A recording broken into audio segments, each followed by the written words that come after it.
a Swiss Army knife of social media and journalism and production skills, and I would be willing to go wherever that takes me. If you tune into 104.5 from 12 to 3, then you know who Paul Kuharsky is. And if you stay updated with teams on the AFC South by reading ESPN.com, then you definitely know who Paul Kuharsky is. At this point in his career, he's one of the biggest experts on the Tennessee Titans. This all started at a young age when reading the newspaper became less of a hassle and more of a hobby.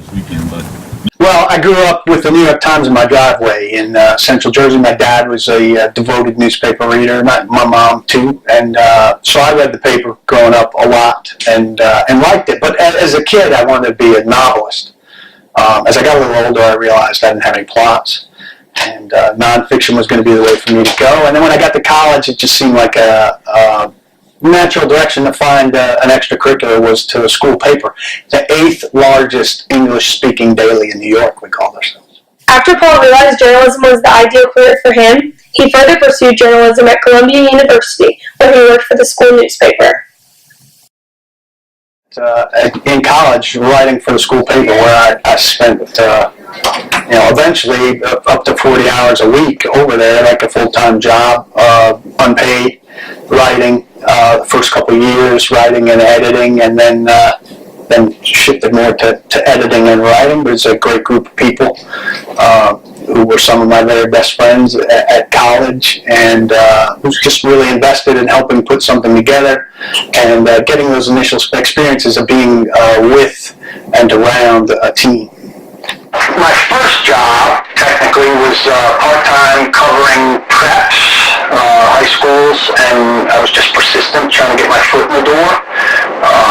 I think that's the way virtually anyone gets into those jobs, and I don't know if those jobs are the entry into the business that they used to be, but back then, that's the first thing you did. You covered high school games as a part-timer, and that's what I did. I did a full year cycle of covering girls soccer, girls basketball, and boys tennis, and then a summer of covering AAU baseball and taking a bigger story once in a while when they threw me something, an Olympic preview of somebody local or something like that. And then I went back to graduate school, and then when I got out of graduate school, I went back to the same part-time job, which wasn't very encouraging. But then ultimately I got kind of a glorified secretary job, a clerk job at the Washington Bureau of the New York Times, and the thing that helped me there was really the connection I developed at journalism school.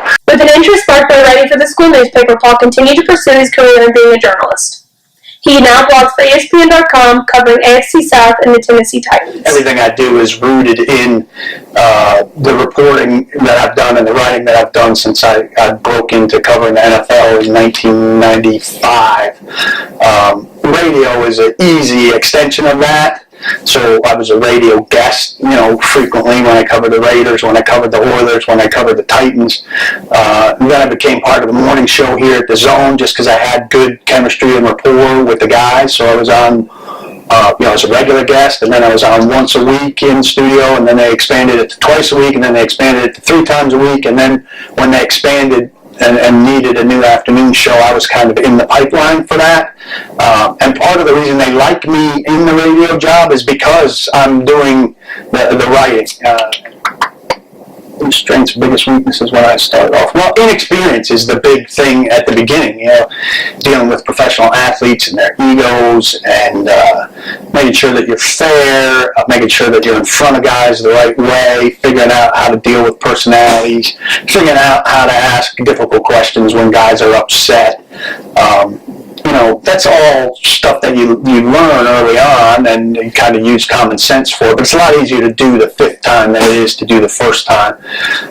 So that was probably my biggest weakness. Tact, probably. I'm not the most tactful guy. And certainly in those things, I could be confrontational maybe in a way that the situation doesn't warrant.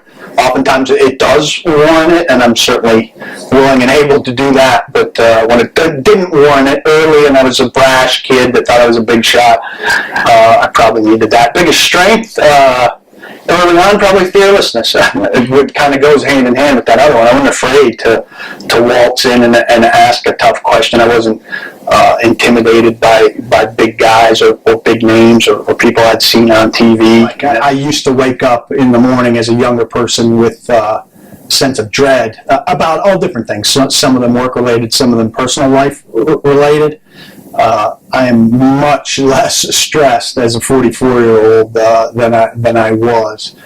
And once you get in a rhythm with your jobs, be it here at the station for 3 hours a day, or populating with the Titans page now at ESPN.com, once in a while you might stress a little bit, like, oh, I've got to get that done in the next hour, or boy, I really need to come up with something. So I stress more about dealing with dumb questions on Twitter when I kind of reach my breaking point and boil over and need to either vent in some way or put it down for a while. But that's maybe the biggest stress in my life. I don't know if that's a bad thing or a good thing.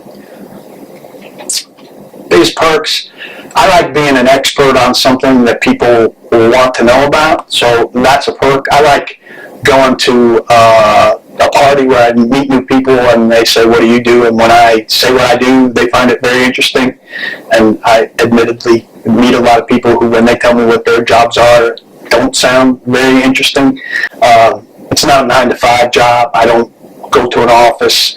I don't, it's kind of seasonal. I have some long days during the season. I have some invisible days during the off season at the right times, but I really like that.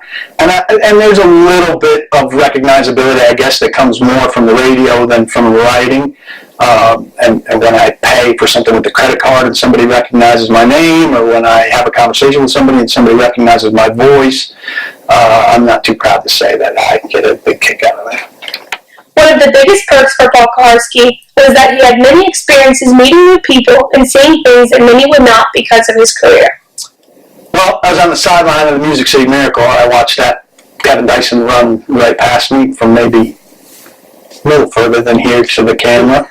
That's pretty big, and I actually, somebody later came across some pictures that weren't widely seen of Dyson going up the sideline, and I'm in one on the sideline kind of going up. And so got that somewhere, but it's not even on my wall right now. I met Wayne Gretzky and interviewed him just at a San Jose Sharks game when I was working in California. Some of the people I've encountered have been pretty cool. I think at some point I won't do both. I won't write and be on the radio. I think I'll do it probably for as long as I can. I mean, it's certainly a wonderful thing to be multi-platform and to be multi-salary, frankly. So I get as much money in the bank as I can during my glory years in terms of career peak. I think I can do some TV, but I'm not really made for TV. I have to lose this to be on TV with any regularity. You have to see what kind of opportunity comes, as things develop, as the internet continues to develop. I'd like not to necessarily write, about just the Titans. It's been a change kind of back to that. I do like, as I said earlier, being an expert on one thing, but I'd like to write more broadly, probably. Paul Kuharsky plans to continue working with ESPN.com and 104.5 The Zone. Through his hard work and dedication to get where he is today, it is clear that his future in sports broadcasting looks bright for many years to come.